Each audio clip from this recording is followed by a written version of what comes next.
Hello friends, the practical पाई में आपका हार्दिक स्वागत है। मैं वेक्टर गोल्फ। आज हम स्टार्ट करने जा रहे हैं क्लास 10th का chapter number 4 quadratic equations. Friends, chapter 2 में हमने पढ़ा था पॉलिनोमियल। उसमें depend upon degree of variable, मतलब बहुत सारे पॉलिनोमियल थे डिग्री के बेसिस पे, जिसमें सबसे पहले था लीनियर पॉलिनोमियल, जिसकी वेरिएबल की मैक्सिमम डिग्री 1 हो, उसको बोलते थे लीनियर पॉलिनोमियल। उसके बाद आता था क्वाड्रेटिक पॉलिनोमियल, जिसमें जो डिग्री होती थी वो मैक्सिमम 2 होती थी, उसको हम बोलते थे क्वाड्रेटिक पॉलिनोमियल। और उसके बाद में हमने पढ़ा था क्यूबिक पॉलिनोमियल, जिसमें कि जो हमारा वेरिएबल है उसकी डिग्री मैक्सिमम 3 होगी। So quadratic equation and quadratic polynomial दोनों लगभग सेम है, लगभग हम उनको सेम कह सकते हैं। ठीक है, सेम किस तरह से कह सकते हैं, बस छोटा सा डिफरेंस है कि जो क्वाड्रेटिक इक्वेशन है और क्वाड्रेटिक पॉलिनोमियल को हम पी एक्स से डिनोट करते थे। क्वाड्रेटिक पॉलिनोमियल को पी एक्स से डिनोट करते थे हम। P x is equals to x square plus x plus two. For example, ये क्वाड्रेटिक पॉलिनोमियल है। अगर हम इसी क्वाड्रेटिक पॉलिनोमियल को पी एक्स को अगर हम इक्वेट कर देते हैं ज़ीरो से, तो ये हमारी हो जाती है क्वाड्रेटिक इक्वेशन। कहने का मतलब ये है कि जो हमारा गिवन टर्म है x square plus two is equal to zero, ये हमारी बन जाएगी क्वाड्रेटिक इक्वेशन। ठीक है, अब हम सबसे पहले स्टार्ट करते हैं एक एनसीईआरटी में हमारे पास सबसे पहले इंट्रोडक्शन दिया गया है। उस इंट्रोडक्शन में क्या बोला है कि हमारे पास सपोज मानो हमें एक चैरिटी ट्रस्ट बिल्ड करना है प्रेयर हॉल के लिए। हमें क्या करना है, चैरिटी ट्रस्ट बिल्ड करना है प्रेयर हॉल के लिए। तो उसके लिए हमारे पास कारपेट का जो एरिया है वो हमारे पास 300 मीटर स्क्वायर है। तो इसमें कंडीशन दी है कि हमारे पास जो उसकी लेंथ होगी वो 1 मीटर ज़्यादा होगी उसकी ब्रेथ के, जो उसकी ब्रेथ है उसके ट्वाइस के। तो इसका मतलब क्या है, इसका मतलब ये समझ में आ रहा है कि जो हमारी लेंथ है, हमारे पास कोई रेक्टेंगल है, उसमें एक होती है लेंथ और एक होती है ब्रेथ। तो हमारी जो लेंथ है वो इसमें एल लेंथ ये हो गई और ब्रेथ ये हो गई। तो इसमें इसमें क्लियरली बोला गया है कि जो कारपेट है उसकी जो लेंथ होगी, उसकी जो लेंथ है वो ब्रेथ से 2 टाइम्स ज़्यादा है। ठीक है, 1 ज़्यादा है 2 टाइम्स ऑफ उसकी ब्रेथ से। तो इसमें हम क्या लिख सकते हैं कि जो हमारी लेंथ है, लेंथ हमारी 2 टाइम्स है ब्रेथ को। अगर हमने सपोज मानो बी लिखते हैं अगर हम ब्रेथ को, तो जो हमारी लेंथ होगी वो 2 टाइम्स ऑफ ब्रेथ प्लस का 1। तो ये हमारे पास जो हमारा लेंथ हमारे पास क्या आ गई, 2b+1 आ गई, और ब्रेथ हमारे पास b है। तो उस केस में हमें बोला गया है कि इसकी क्या लेंथ और ब्रेथ की डायमेंशंस होंगी हॉल के लिए। तो उस केस में हमारे पास एरिया का फॉर्मूला लगाते हैं हम। एरिया का फॉर्मूला क्या कहता है, किसी भी रेक्टेंगल में लेंथ और ब्रेथ होती है, तो जो इसका एरिया होता है length multiplied by breadth is equals to area. Area हमें दिया गया है कि इसका एरिया 300 मीटर्स है, और अभी हम सॉल्व कर चुके हैं, जो लेंथ है वो ब्रेथ के 2 टाइम्स प्लस 1 है। ठीक है, तो हम इसको पुट करते हैं, तो हमारी लेंथ क्या है, l 2b+1 multiplied by b is equals to area है 300।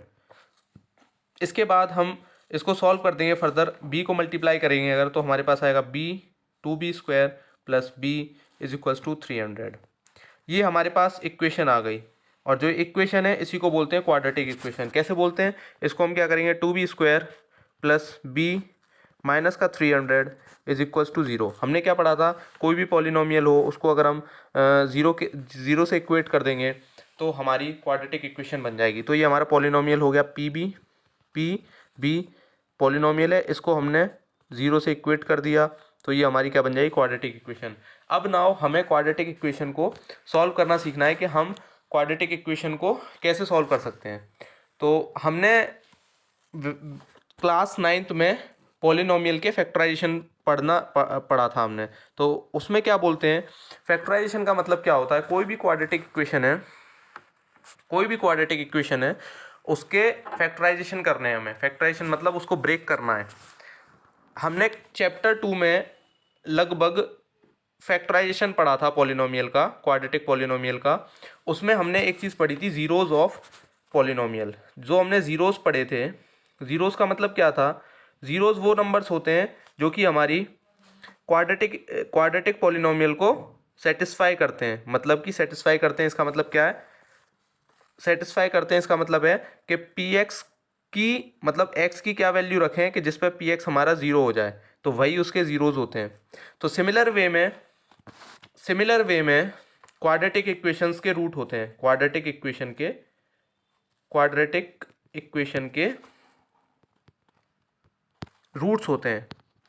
रूट्स क्या होते हैं? रूट्स का मतलब क्या है? जैसे हमने ज़ीरोज़ पढ़े थे पॉलिनोमियल के, ज़ीरोज़ क्या थे कि एक्स की क्या वैल्यू रखने पे हमारे पास जो पॉलिनोमियल है वो ज़ीरो के बराबर आ जाए। तो सेम इसी कंडीशन में क्या है कि हमारे पास कोई एक क्वाड्रेटिक इक्वेशन है, a x square plus b x plus c is equals to zero.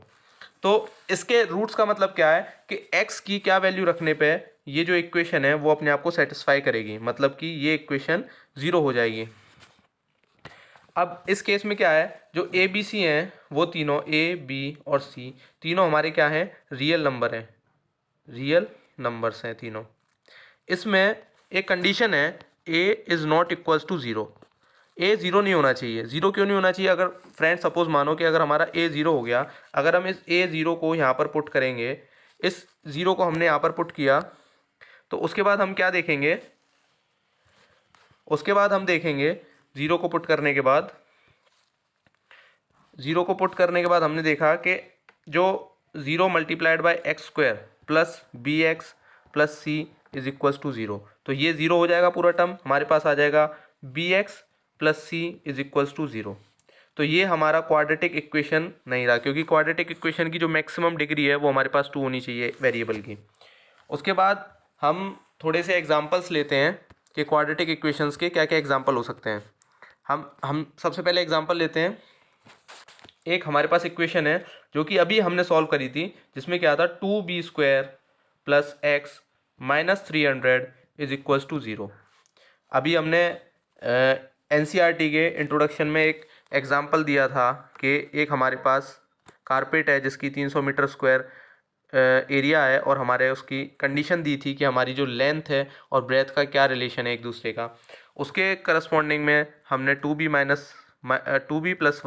और ये हमारी ब्रेथ थी b। तो इसके रिस्पेक्ट में हमारे पास एक इक्वेशन आई थी, उसको बोला हमने क्वाड्रेटिक इक्वेशन।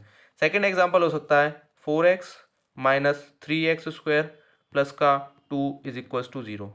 ये भी हमारा क्वाड्रेटिक इक्वेशन का एग्जाम्पल है। उसके बाद 2x² minus 3x plus 1 is equals to zero. उसके बाद एक और example 1 minus x² plus 300 is equals to zero. ठीक है, अब हमारे पास क्या है, इस सब के बाद हमारे पास आता है कि standard form of quadratic equation. तो स्टैंडर्ड फॉर्म क्या होगी क्वाड्रेटिक इक्वेशन की? Standard form of quadratic equation है हमारे पास a x square plus b x plus का c is equals to zero. ये हमारी एक standard form of quadratic equation है। इसमें जो ए बी सी हैं वो हमारे रियल हैं और a is not equals to zero है। अब हम सबसे पहले सीखते हैं कि सॉल्यूशन ऑफ क्वाड्रेटिक इक्वेशन क्या होता है। सॉल्यूशन का मतलब क्या है? हमारे पास ये क्वाड्रेटिक इक्वेशन है, इसमें हम x की क्या वैल्यू पुट करें, कि जो हमारा LHS है, जो हमारा ये LHS है वो इज इक्वल्स टू RHS हो जाए। x की क्या वैल्यू पुट करने पे हमारा LHS इक्वल्स टू RHS हो जाए, मतलब कि LHS भी हमारा एक तरह से ज़ीरो हो जाए। और ये LHS क्या है हमारा? एक तरह से हम LHS को बोल सकते हैं पॉलिनोमियल px बोल सकते हैं इसको। तो पॉलिनोमियल में हमने क्या पढ़ा था कि पॉलिनोमियल कब हमारा ज़ीरो होगा? जब x के जो ज़ीरोज़ होते हैं, px के ज़ीरोज़ हैं, वो px को ज़ीरो करते हैं। तो सेम वे में जो हमारे ज़ीरोज़ हैं वही हमारे क्वाड्रेटिक इक्वेशंस के लिए रूट्स होते हैं, रूट्स ऑफ क्वाड्रेटिक इक्वेशन। और इसी को हम बोलते हैं सॉल्यूशन ऑफ क्वाड्रेटिक इक्वेशन। तो इसके लिए फैक्टराइजेशन एक मेथड है जिससे हम सॉल्व करते हैं, फैक्टराइजेशन मेथड से सॉल्व करते हैं हम। तो देखते हैं हम किस तरह से इसको इसके रूट्स निकालते हैं हम। रूट्स निकालने के लिए सबसे पहले हमारे पास क्या है, एक क्वाड्रेटिक इक्वेशन है।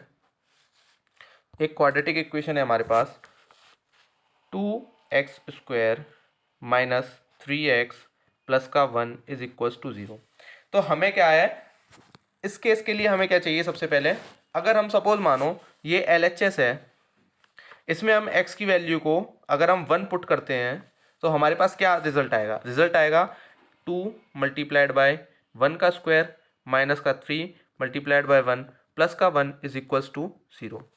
तो ये मल्टीप्लाई होके आया हमारे पास 2 माइनस का ये मल्टीप्लाइड होके आया 3 प्लस का 1 इज इक्वल्स टू 0। तो हमारे पास आया 3 minus 3 is equals to 0, 0 is equals to 0। कहने का मतलब ये है कि x की वैल्यू 1 रखने पे हमारी जो इक्वेशन है वो हमारी सेटिस्फाइड है, मतलब कि LHS is equals to RHS है। तो इसी को बोलेंगे कि this is the solution of हमारी क्वाड्रेटिक इक्वेशन। तो x बराबर 1 हमारा क्या हो गया, इस इक्वेशन का सॉल्यूशन हो गया। इसी को क्या बोलेंगे हम, जो हमारा 1 है, 1 हमारा क्या हो गया, 1 हमारा रूट हो गया, रूट ऑफ क्वाड्रेटिक इक्वेशन। और इसी को क्या बोलते हैं हम, 0 बोलते हैं इन टर्म्स ऑफ, अगर हमारे पास, अगर हम इसको बोलते हैं, अगर हम बोलें कि हमारा जो px है, जो कि अभी हमने सॉल्व किया, जो हमारा px है 2x² माइनस 3x प्लस 1, इसमें x की वैल्यू 1 पुट करने पे ये हमारा 0 हो जाएगा। तो इस केस में क्या है कि जो x इज इक्वल्स टू 1 है, जो 1 है हमारा, वो इस केस में 0 हो गया। और in terms of quadratic equation जो x बराबर 1 है वो हमारा रूट ऑफ क्वाड्रेटिक इक्वेशन हो गया, रूट ऑफ क्वाड्रेटिक इक्वेशन। एक इन जनरल टर्म में हमने जो रूट्स हैं उसको बोला गया अल्फा और बीटा। हम जो रूट्स हैं क्वाड्रेटिक इक्वेशन के उसको बोलते हैं अल्फा और बीटा। तो किसी क्वाड्रेटिक इक्वेशन के रूट का मतलब क्या है, मैं बोलता हूं कि एक क्वाड्रेटिक इक्वेशन है ax² plus bx plus c is equals to 0। ये क्वाड्रेटिक इक्वेशन है, इसका रूट है, मैं बोलता हूँ अल्फा इसका रूट है। अल्फा रूट का मतलब क्या है कि ये इस इक्वेशन को सेटिस्फाई करेगा। सेटिस्फाई करने का मतलब क्या है कि इसमें x की वैल्यू को हम अल्फा पुट कर देंगे और यही हमारा क्या होगा, सॉल्यूशन होगा, यही हमारा सॉल्यूशन होगा। हमने चैप्टर 2 में पढ़ा था कि इसके हमारे पास मैक्सिमम कितने जीरोस हो सकते हैं, इसके मैक्सिमम हमारे पास जीरोस हो सकते हैं टू। तो सेम वे में हमारे पास जो कोई क्वाड्रेटिक इक्वेशन है उसके मैक्सिमम रूट हमारे पास, मैक्सिमम रूट्स हमारे पास 2 हो सकते हैं, मैक्सिमम रूट्स 2 हो सकते हैं। उसको हम बोलते हैं, एक रूट को बोलेंगे अल्फा, दूसरे रूट को बोलेंगे बीटा। ठीक है, अब हम इसको फैक्टराइजेशन मेथड के थ्रू हम इसको सॉल्व करना सीखते हैं कि हम फैक्टराइजेशन मेथड किस तरीके से लेके आते हैं। फैक्टराइजेशन मेथड के थ्रू हम सीखते हैं कि फैक्टराइजेशन मेथड है क्या रूट्स निकालने के लिए। तो फैक्टराइजेशन मेथड का मतलब क्या है, हमारे पास कोई एक इक्वेशन है, सपोज मानते हैं हमारे पास इक्वेशन है,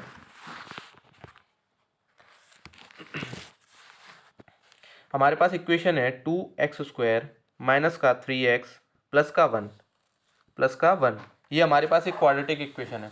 तो इसमें फैक्टराइजेशन से हम क्या करते हैं कि जो हमारा बीच वाला नंबर है, मतलब कि जिसमें x की डिग्री जो 1 है, उस वाले नंबर को हमें ब्रेक करना है, 3x को हमें ब्रेक करना है। इस तरीके से ब्रेक करना है कि हम उन जो भी दो नंबर्स में उसको ब्रेक करें, सपोज मानो ये दो नंबर में हमने ब्रेक किया तो इन दोनों का एडिशन करने पे हमें यही नंबर वापस मिलना चाहिए। ऑब्वियस सी बात है, जब हम 3x को ब्रेक करेंगे और हमें ब्रेक करना है दो नंबर्स में, तो ऑटोमेटिकली जो उसका रिजल्ट है वो -3x के बराबर आना चाहिए। ठीक है, तो इसकी क्या क्या पॉसिबिलिटी हो सकती हैं। सपोज मानो मैं एक नंबर लिखता हूँ x और दूसरा नंबर मैंने लिखा -4x, दोनों को एडिशन किया, हमारे पास आंसर क्या आया, -3x। ठीक है, एक और एग्जांपल लेता हूँ, ये हमारे पास फर्स्ट एग्जांपल हो गया। एक और एग्जांपल ले सकता हूँ, -x -2x, ये हमारा क्या आंसर देगा, -3x। ठीक है, उसके बाद एक और एग्जांपल ले सकता हूँ। एक और एग्जांपल क्या ले सकता हूँ मैं, एक और एग्जांपल ले सकता हूँ कि मेरे पास आ जाए, सपोज 4 और 3। अब मैं ले सकता हूँ अपने पास 5x माइनस का प्लस का 2x is equals to minus का 3x। तो देर आर मतलब बहुत सारे वे में हम -3x को तोड़ सकते हैं जिसका एडिशन हमारे पास माइनस का 3x आए। ठीक है, तो हमने, लेकिन हमारा बेनिफिट कब मिलेगा? बेनिफिट हमें तब मिलेगा कि जो हमारे पास दो नंबर हैं, जो हमारे पास बच गया ax² बच गया एक हमारे पास, और एक हमारे पास बच गया c। तो हमारे पास बेनिफिट कब आएगा कि हम 3x को, जो हमारे पास 3x है, उसको इस तरह से ब्रेक करें कि इन दोनों का एडिशन तो हमारे पास माइनस का 3x आए और इन दोनों का मल्टीप्लिकेशन हमारे पास आना चाहिए ax² मल्टीप्लाइड बाय c। इसमें ax² क्या है हमारे पास? 2x² मल्टीप्लाइड बाय c क्या है हमारे पास? 1। तो हमारे पास कहने का मतलब ये है कि हमें -3x को उन दो नंबर्स में तोड़ना है जिसका एडिशन हमारे पास आए माइनस का 3x और उन दोनों का प्रोडक्ट हमारे पास आए 2x²। ठीक है, तो हमने एक सबसे पहले एक एग्जांपल लिया था ब्रेक करने का, जिसमें था हमारे पास कि हम तोड़ देते हैं माइनस का मतलब x और माइनस का 4x में। तो इसको हम ऐड करते हैं, तो ऐड करने पे हमारे पास इन दोनों नंबर्स को जब हम ऐड करेंगे तो ऐड करने पर हमारे पास क्या आएगा? ऐड करने पर मैं नेक्स्ट स्लाइड में लेके जाता हूँ, उसके बाद वापस रिकॉल करते हैं। नेक्स्ट स्लाइड में लेके जाता हूँ, फिर रिकॉल करते हैं। x और माइनस का 4x, तो हमारे पास एक नंबर है x और एक है माइनस का 4x। जब हम इन दोनों को एडिशन करते हैं तो हमारे पास आता है माइनस का 3x। ठीक है, जो कि हमें चाहिए था। लेकिन जब हम इन दोनों का प्रोडक्ट करते हैं तो हमारे पास आता है माइनस का 4x²। बट हमें माइनस का 4x² नहीं चाहिए था, हमें माइनस का 4x² नहीं चाहिए था, हमें चाहिए था माइनस का 2x², सॉरी पॉजिटिव का 2x² चाहिए था हमें। हम पिछली स्लाइड में चलते हैं। पिछली स्लाइड में चल के हमारे पास दूसरा पेयर क्या था? माइनस का x और माइनस का 2x। हमारे पास दूसरा पेयर क्या था? माइनस का x और माइनस का 2x। जब हम इन दोनों को एडिशन करेंगे हमारे पास आएगा माइनस का 3x। जब हम इन दोनों को प्रोडक्ट करेंगे तो हमारे पास आंसर आएगा माइनस माइनस प्लस हो जाएगा 2x²। और हमें यही चाहिए था। हमें क्या चाहिए था? हमें -3x को इस तरीके से ब्रेक करना था कि हमारे पास जो नंबर है वो एडिशन में तो माइनस का 3x आए और प्रोडक्ट में हमारा 2x² आए। 2x² का मतलब क्या है? ax² multiplied by c। a हमारे पास क्या था इसमें? 2x² और c हमारे पास क्या था? 1। इस वे में आना चाहिए। तो हमने -3x को तोड़ चुके हैं हम माइनस का x और माइनस का 2x में। उसके बाद फर्दर हम देखते हैं, मैं इसको रब करता हूँ। ठीक है, रब करता हूँ। अब हमने अपने नंबर्स को देख लिया है कि कौन कौन सा हमारा नंबर है। हमारी क्वाड्रेटिक इक्वेशन क्या थी उसको एक बार पीछे से रेफर करते हैं। क्वाड्रेटिक इक्वेशन क्या थी हमारी? हमारी क्वाड्रेटिक इक्वेशन है 2x² माइनस का 3x प्लस 1। ठीक है, 2x² 2 हमारी क्वाड्रेटिक इक्वेशन क्या है? 2x² माइनस का 3x प्लस 1। अभी हमने सॉल्व किया कि हम -3x को क्या लिख सकते हैं? हम -3x को लिख सकते हैं माइनस का x और माइनस का 2x, ये हम लिख सकते हैं। तो जब हम इन दोनों को यहाँ पर पुट करेंगे 2x² माइनस का x माइनस का 2x plus 1 is equals to 0। अब क्या है? अब हम इसमें से क्या देख सकते हैं कि इस वाली इक्वेशन में से हम 2x कॉमन ले लेते हैं। 2x कॉमन लिया हमने तो हमारे पास आया x माइनस का 1।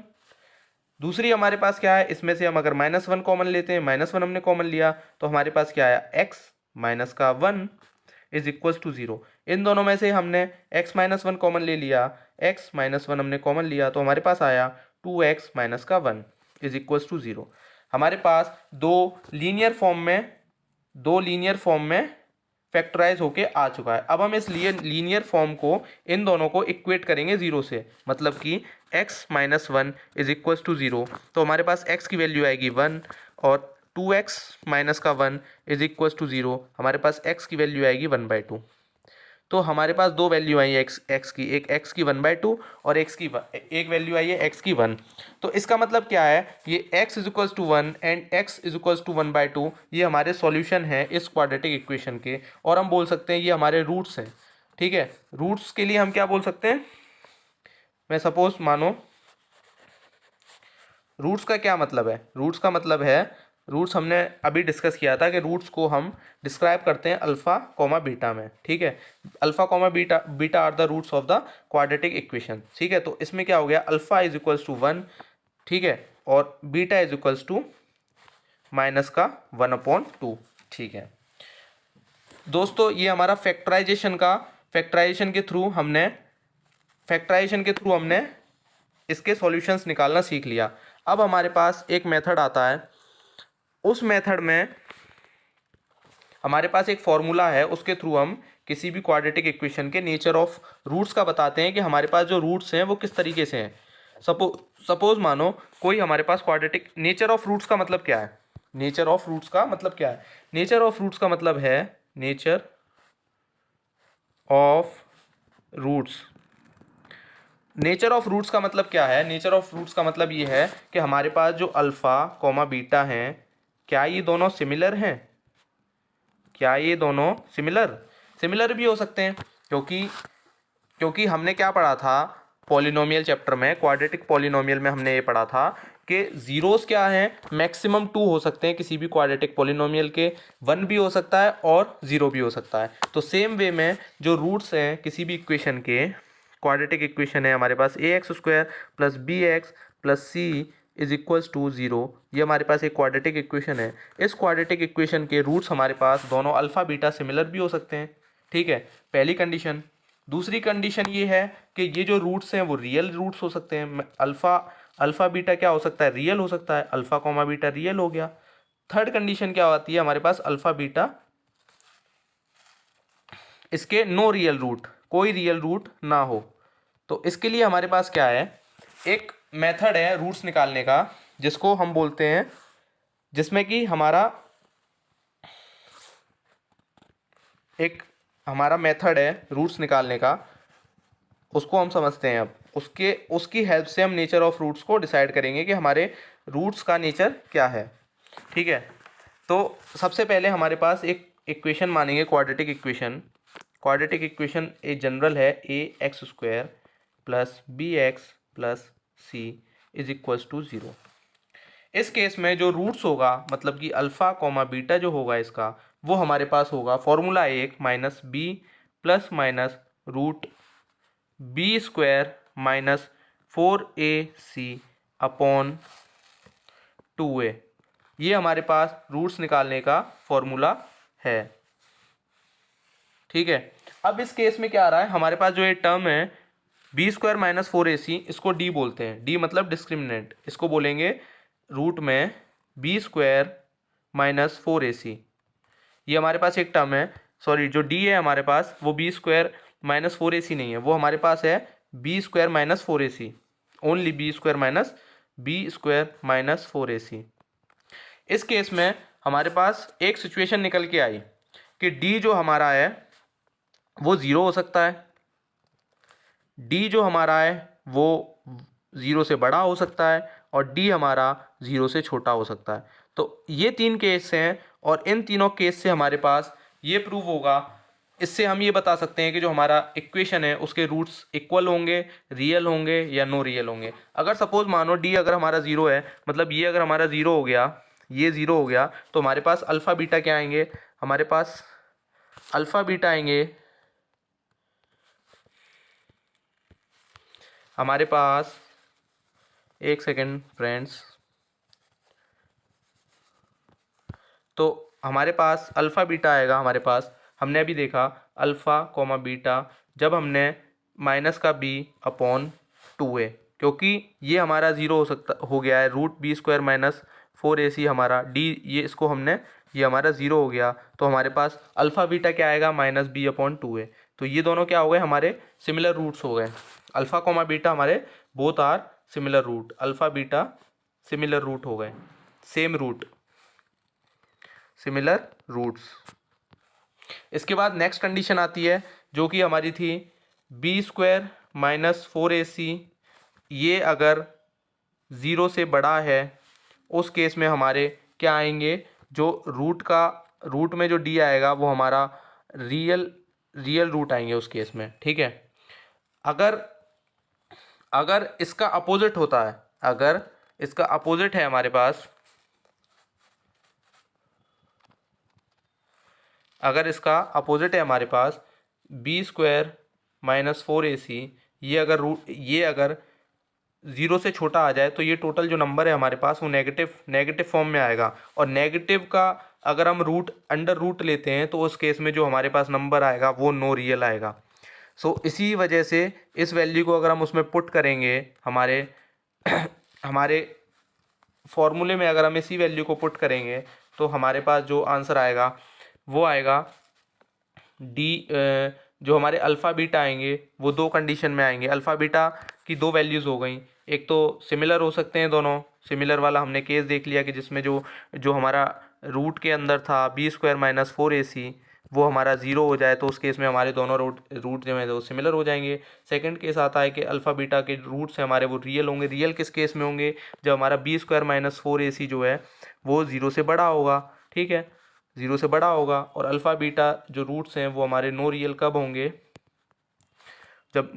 होंगे? जब B square minus 4ac zero से छोटा होगा। तो यहाँ पर हमारी फ्रेंड्स थ्योरी ख़त्म होती है। इससे पहले हमने जो सबसे पहले एनसीईआरटी का जो क्वेश्चन देखा था वहाँ पर जाते हैं। सबसे पहले क्वेश्चन क्या था? क्वेश्चन हमारा ये था कि हमारे पास एक कारपेट है, उसकी जो एरिया दे रखा है वो हमें 300 मीटर स्क्वायर दे रखा है, और जो उसकी लेंथ दे रखी है वो 1 मीटर ज़्यादा है, ट्वाइस ऑफ इट्स ब्रेथ। मतलब ब्रेथ जो हमारे पास दे रखी है एक्स, उसके ट्वाइस से एक ज़्यादा है उसकी लेंथ। तो इस केस में अब हम इसका सॉल्यूशन निकालते हैं। हम इसका। हमारे पास क्या था, इसका जो दे रखा है वो 300 मीटर स्क्वायर दे रखा है। इस केस में जो हमारी ब्रेथ है वो एक्स है, और जो लेंथ दे रखी है वो 1 more than the twice of breath दे रखी है। तो इसको जब हम एरिया के फॉर्मूले में पुट करेंगे, area is equals to length multiplied by breadth. ठीक है, तो एरिया हमारे पास क्या है? 300 इज इक्वल्स टू लेंथ हो गई हमारी 2x + 1 और मल्टीप्लाइड बाय x। तो सेम वे में हमारे पास इक्वेशन आती है 2x स्क्वायर प्लस का x इज इक्वल्स टू 300। इसको हम इधर लेके जाएंगे तो ये हमारे पास माइनस हो जाएगा, 2x square plus 3 plus x minus का 300 इज इक्वल्स टू 0। तो इस केस में हमारे पास x की वैल्यू क्या आती है? क्या हम पुट करें कि x की वैल्यू सेटिस्फाइड हो जाए हमारी? तो इस केस में हमारे पास क्या वैल्यू है? हमने जो लास्ट वाला फॉर्मूला लिखा उससे भी हम इसको निकाल सकते हैं, और हमने जो हमने मेथड देखा उसके थ्रू भी हम इसको निकाल सकते हैं। तो इसमें निकालने के लिए हम क्या देखते हैं,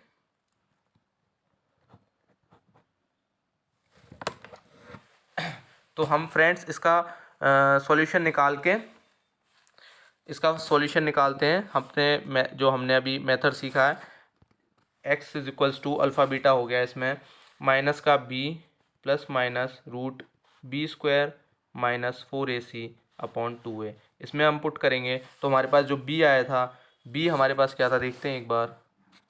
b हमारे पास है 1, a है 2 और c है माइनस का 300। b क्या है हमारे पास 1। तो इसमें हम पुट करते हैं, b हमारे पास -1 प्लस माइनस रूट का b स्क्वायर मतलब कि 1 का स्क्वायर माइनस का 4ac 4 मल्टीप्लाइड बाई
प्लस का 25x माइनस का 24x माइनस का 300 इज इक्वल्स टू 0। अब इसको सॉल्व करने के लिए फर्दर हम इसको क्या है रीअरेंज करते हैं। रीअरेंज कैसे, यहाँ पर हम लिखते हैं माइनस का 24x प्लस का 25x माइनस का 300 इज इक्वल्स टू 0, 2x²। इसमें हम क्या करते हैं 2x को कॉमन ले लेते हैं। 2x को जब हमने कॉमन लिया हमारे पास आया x माइनस का 12 और हमने इधर 25 अगर कॉमन लिया, 25 हमने कॉमन लिया तो ये हमारे पास आया x माइनस का 12 इज इक्वल्स टू 0। तो x की वैल्यू हमारे पास 2 आ गई। x माइनस 12 को हमने कॉमन लिया। सेकेंडली हमारे पास आया 2x प्लस का 25।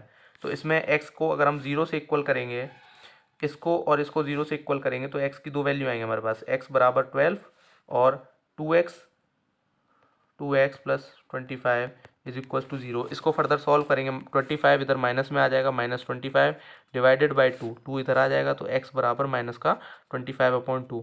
ये वैल्यू पॉसिबल नहीं है क्योंकि हमें एक हॉल बनाना है रेक्टेंगुलर, तो रेक्टेंगुलर हॉल की जो डायमेंशंस हैं वो पॉजिटिव होंगी ना कि नेगेटिव। तो इस केस में ये वाला जो आंसर है वो हमारा एलिमिनेट हो जाएगा। जो हमारी x की वैल्यू आएगी वो हमारी 12 आएगी, x की वैल्यू 12 आई। और सबसे पहले हमने क्या देखते हैं, सबसे पहले हम देखते हैं कि हमारी सबसे पहले कंडीशन दी थी हॉल के लिए। हॉल के लिए क्या कंडीशन दी थी, हॉल की कंडीशन दी थी कि जो हमारा हॉल है उसकी जो ब्रेथ है, ब्रेथ से 1 मोर ज़्यादा, 2 टाइम्स ऑफ ब्रेथ के 1 मोर ज़्यादा है हमारे पास उसकी लेंथ। तो इसमें हम x की वैल्यू पुट कर देंगे तो ब्रेथ हमारी आ जाएगी 12 और लेंथ आ जाएगी हमारे पास 2 मल्टीप्लाइड बाई 12 प्लस का 1 इज इक्वल्स टू 25। तो पर्टिकुलर जो हमारा हॉल है उसमें कारपेट का जो हमारा एरिया है 300 मीटर स्क्वायर, उसके लिए जो हमारा हॉल प्रिपेयर होगा उसकी जो लेंथ होगी हमारे पास 25 और ब्रेथ होगी 12। Thanks for watching. जल्दी मिलते हैं नेक्स्ट वीडियो में इस चैप्टर नंबर 5 के साथ। इसमें हम बेसिकली सिंपली हमने रूट्स के बारे में पढ़ा है। नेक्स्ट चैप्टर में हम इसका नेक्स्ट चैप्टर पढ़ेंगे AP।